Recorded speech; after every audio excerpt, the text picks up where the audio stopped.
pertanyaan saya yang kedua nih. Kak. Ya, silakan. Tuhan ini kan maha bisa ya, maha segalanya. Nah, yang saya tanyakan, kenapa kok Tuhan maha bisa, maha segalanya harus menjadi manusia?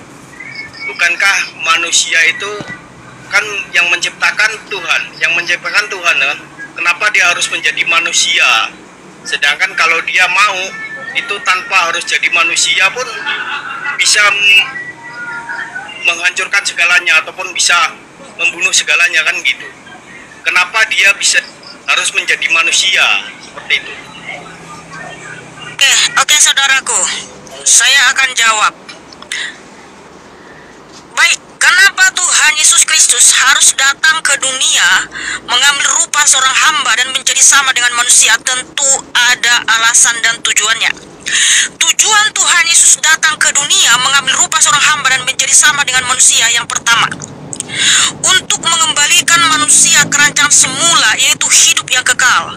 Karena tidak ada yang bisa menebus kita dari hukum Tuhan selain Tuhan itu sendiri. Yang kedua, untuk memberikan kita teladan bahwa kita harus hidup seperti Tuhan Yesus ketika dia datang menjadi anak manusia. Jangan seperti Adam dan Hawa yang memberontak. Nah, itulah tujuan Tuhan Yesus datang ke dunia. Karena pada awal Tuhan Yesus menciptakan Adam dan Hawa dirancang untuk hidup kekal bahagia dalam kemuliaannya sebagai raja di bumi ini, bukan untuk mati. Tetapi kenapa Adam dan semua keturunannya mengalami kematian? Ada sebabnya. Tuhan Yesus memang menciptakan manusia dirancang untuk hidup kekal, tetapi Tuhan Yesus Kristus juga punya hukum. Dia punya larangan, perintah kepada Adam dan Hawa, yaitu di Kejadian 2 ayat 17. Tuhan Yesus memberikan larangan. Jangan makan buah pohon pengetahuan. Pada saat engkau memakannya, pastilah engkau mati. Nah, ini hukum kekal abadi, nggak bisa ditarik kembali. Adam dan Hawa melanggar ini, Bang, hukum ini. Jadi seandainya Adam dan Hawa tidak melanggar hukum Tuhan di Kejadian 2 ayat 17, Adam dan Hawa tidak akan pernah mengalami kematian, akan hidup bahagia, dan bumi tidak akan terkutuk, dan tidak ada yang cacat, tidak ada penderitaan, tidak ada maut, tidak ada duka dan air mata, yang adalah kebahagiaan sejati. Tetapi semua itu tidak kita alami. Karena apa? Karena Adam dan Hawa telah melanggar hukum di Kejadian 2 ayat 17. Sehingga ketika Adam dan Hawa melanggar hukum itu, kan Tuhan Yesus itu Allah yang maha adil. Jadi keadilannya, hukum ini berlaku bagi Adam dan Hawa. Sehingga Tuhan Yesus berfirman di Kejadian 3 ayat 17 sampai 19. Adam, oleh karena dosamu, bumi sudah terkutuk, dan engkau akan menderita dan sengsara, dan engkau kembali menjadi debu tanah, yaitu mati. Karena tadi kan sudah jelas larangannya. Konsekuensi dari pelanggaran itu adalah maut, ya, sebab upah dosa ialah maut. Makanya Adam dan Hawa dan keturunannya mati, Bang, kembali menjadi debu tanah. Nah, Tuhan Yesus kan tidak bisa tiba-tiba bilang gini, ya sudahlah, Adam dan Hawa dan semua keturunannya saya bangkitkan dari debu kematian, mereka kembali hidup kekal bahagia. Kan nggak mungkin, Bang, karena Tuhan Yesus Kristus itu adalah Allah yang maha adil. Karena dia adil, maka hukum ini berlaku bagi umat manusia. Jadi hukuman itu sudah dijatuhkan kepada Adam dan Hawa, yaitu di Taman Eden, Bang, bahwa manusia mati dan kembali menjadi debu tanah. Nah, supaya kita bisa bangkit dari debu tanah ini, Bang, untuk hidup yang kekal, dikembalikan ke rancangan semula, harus ada nyawa yang kudus, darah yang kudus sebagai ganti nyawa kita, Bang.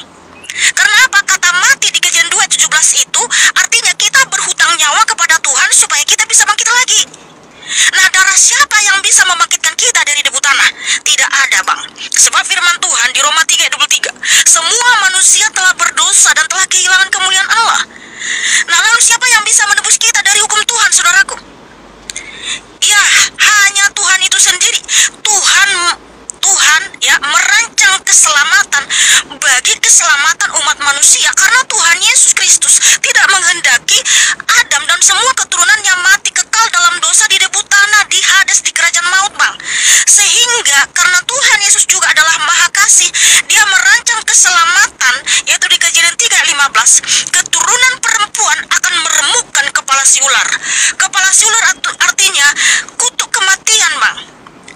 Nah, sehingga untuk manusia supaya bisa bangkit lagi kan harus ditebus dengan darah yang kudus.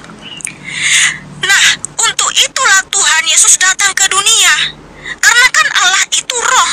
Tuhan itu roh, dia adalah cahaya terang tak terhampiri. Supaya dia punya tubuh dan darah untuk diberikan kepada kita, Bang, yang sudah mati ini, dia harus datang mengambil rupa seorang hamba dan menjadi sama dengan kita.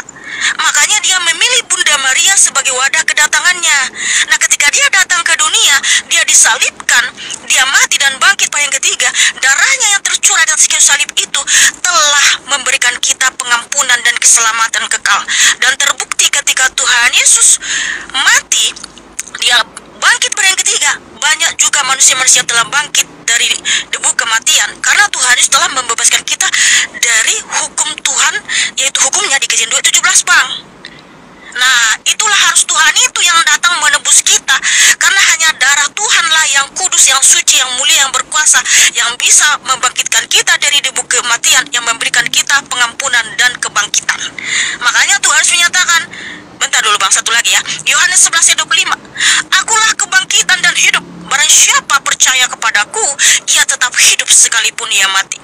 Jadi Tuhan Yesus Kristus adalah kebangkitan dan hidup, sehingga barang siapa yang percaya kepadanya, Bang, akan ikut juga bangkit hidup kekal, bahagia dalam kemuliaan Tuhan Yesus. Nah, itulah kenapa orang Kristen itu imannya itu tidak halu. Karena apa? Kita percaya nanti dari zaman ada kebangkitan, karena Tuhan Yesus telah terbukti mematahkan kutuk kematian. Dia mati dan bangkit supaya kita juga ikut bangkit. Nah, gitu, Abang. Sangat jelas sekali. Silakan, saudaraku. Ya, dibuka mikrofonnya. Nah, pertanyaan saya terakhir nih, keyakinan orang Kristen cukup percaya saja. Apakah dengan cukup percaya kita bisa masuk surga? Seperti itu, Kak? Apakah seperti itu, Kak? Dengan Baik. percaya saja kita bisa masuk surga. Apakah seperti itu, Kak? Oke. Betul. Tuhan Yesus berfirman di Yohanes 6, ya. Yohanes 6, Tuhan Yesus berfirman, Yohanes 6 ayat 47, sesungguhnya barang siapa percaya, ia mempunyai hidup yang kekal. Tuhan juga berfirman di Yohanes 14 ayat 1 sampai 9, jangan gelisah hatimu, percayalah kepadaku.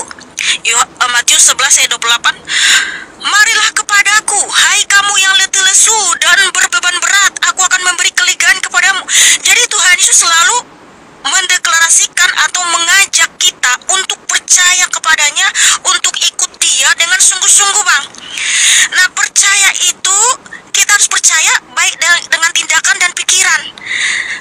Artinya kalau kita sungguh-sungguh percaya kepada Tuhan Yesus, Bang, buktikanlah melalui perbuatanmu. Serahkanlah hidupmu sepenuhnya kepada Tuhan Yesus, dan buktikanlah buah dari imanmu itu, yaitu menghasilkan buah-buah roh. Nah, apa itu buah-buah roh? Yaitu kasih, sukacita, damai sejahtera, penguasaan diri, kesetiaan. Dulu kan kita orang berdosa nih, Bang, ya kan? Orang berdosa, ya. 1 Yohanes 1 adanya. Makanya keselamatan kita anak-anak Tuhan Yesus sudah terjamin, Bang. Tuhan menyatakan Yohanes 10 ayat 28, aku memberikan hidup kekal kepada mereka, dan mereka pasti tidak binasa sampai selama-lamanya, dan tidak seorang pun merebut mereka dari tanganku. Jadi anak-anak Tuhan Yesus itu, Bang, sudah diberikan kepastian keselamatan kekal. Anak gitu, saudaraku. Kalau percaya betul-betul setia dan taat kepada Tuhan Yesus, Bang.